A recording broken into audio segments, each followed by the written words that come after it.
Hi guys, good evening, and welcome back once again to the EdWord. I'm your host Eddie, and in tonight's video I will be giving you my season review for the brand new, terrifying, but really good new Netflix show, The Haunting of Hill House. It dropped on Netflix yesterday. I started watching it last night, and then I finished earlier this morning, and I just finished it now because, oh my god, this is one of the scariest shows I have ever seen in a long, long time. I mean, terrifying. Terrifying. And that's coming from a guy who enjoys horror movies. So, jumping right in, before I begin, of course, please be warned, this is a spoiler-filled review. If you have not yet watched The Haunting of Hill House and you plan to, or if you just started and you're only like 1 or 2 or 3 episodes in, do not keep watching or listening, as I will be going into giant spoilers, character deaths, big plot details, all that jazz. So again, if you're not caught up on The Haunting of Hill House, or if you haven't started yet, do not keep watching or listening. And if you have watched it, please keep watching and listening. All right, spoilers from here on out starting now. Wow, what a show. What a gripping, terrifying show. So scary. This was seriously one of the scariest things I have seen in a long, long time. And I recently watched the new It movie for the first time, and I didn't think that was that scary. I mean, it had scary parts, but I didn't think it was that scary. This was scary. Oh my goodness. I mean, it had more than its fair share of jump scares, but it wasn't overdone. You know, a lot of horror movies make the mistake of using like nothing but constant jump scares, and then it starts to lose its effectiveness and its appeal. But this show perfectly balanced character conflict and drama with jump scares, and we got this beautiful mesh of this dramatic horror series about this family just plagued with this nightmarish hell of a home and the aftermath that leaves on them even in their adult years. You know, one of the things I liked about this show was that it showed that people can grow and improve upon themselves after sharing the same experience or trauma. I might throw the word trauma or experience around a little bit, but if trauma isn't the right word, I'm going to use the word experience, because as we saw throughout this show, cutting back to flashbacks and what was happening in the present, all of our characters were affected differently and individually by the events of living there in Hill House, this haunted house with this unspeakably evil demonic presence and the scariest, nastiest ghosts you will ever want to see face to face. And I loved how the show basically showed us how people deal with tragedy, deal with trauma, and how they try to move on with their lives, but they never truly move on until they face their fears or they confront their inner demons, so to speak.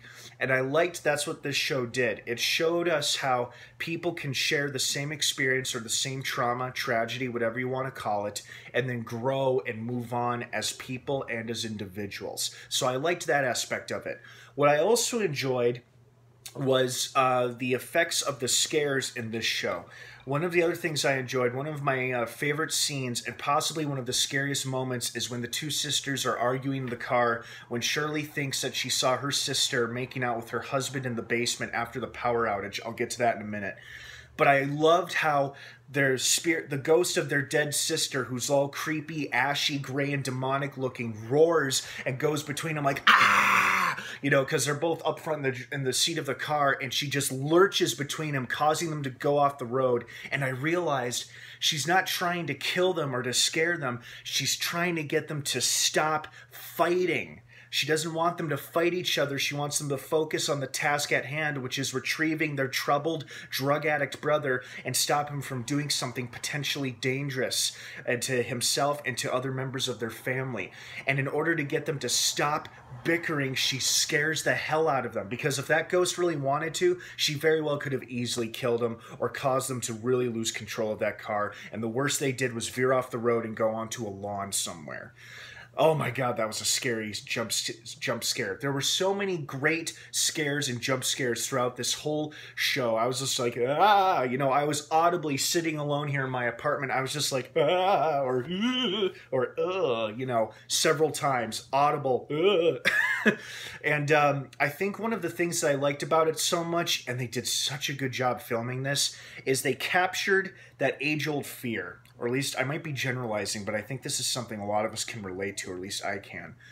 We all have this fear of lying asleep in bed with our eyes closed, and we turn on our side or we turn on our back and we open our eyes, and there's this ghost standing there, face to face, like right in our face. There's this ghost standing there, and it's just looking down at us, and it's looking at us with like either an evil grin, or it's completely silent, and then it starts screaming. And that is exactly what they did in the first episode. When the father turned over in his bed and he saw this ghostly woman lying next to him, she opened her mouth and let out this horrific screech, and it was terrifying. And they captured that old paranoia, or that fear that I think many of us feel, or at least I feel, is waking up in your sleep in the middle of the night. You open your eyes and there's a ghost right there next to you, face to face, or looking over your bed. And it's terrifying. And this show captured that fear. This show, I feel like, did such a good job capturing our fear of ghosts, our fear of haunted houses and the unknown. And then they blended it with this intricate family drama, an interesting family drama.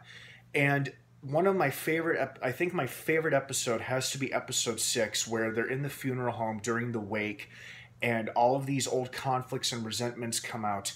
And you know, it's a gripping episode, and it's really scary. It's got some great scare moments and what the fuck moments in it. But I also loved how it was filmed. You know, it was filmed like, you know, there were very few cutaways or breaks from filming, from the camera, and it was this constant rotating motion, not spinning, not fast, not rapid, but this constant steady pace of a camera rotation. And I feel like it really helped capture the mood and the tension that our characters were feeling between each other and amongst themselves. And it's just so beautifully shot and so creepily well done and well made. And like, there were several scenes where we see poor Nell with the broken neck standing there like this. Oh, that was creepy. So creepy, but so damn good. And I really, really enjoyed this series. I don't know if it's going to get a second season or not. It feels like it won't by the way it ended. So maybe this is like just a Halloween timed scary horror miniseries that Netflix decided to put on for us during the month of October. Or maybe not. Maybe they've got a couple of seasons planned, but it seems unlikely. Nothing has been made official or announced yet, but I definitely enjoyed this season. And especially that 6th episode. It was just shot so beautifully, and it was just so well made and so scary. Oh man, it was scary.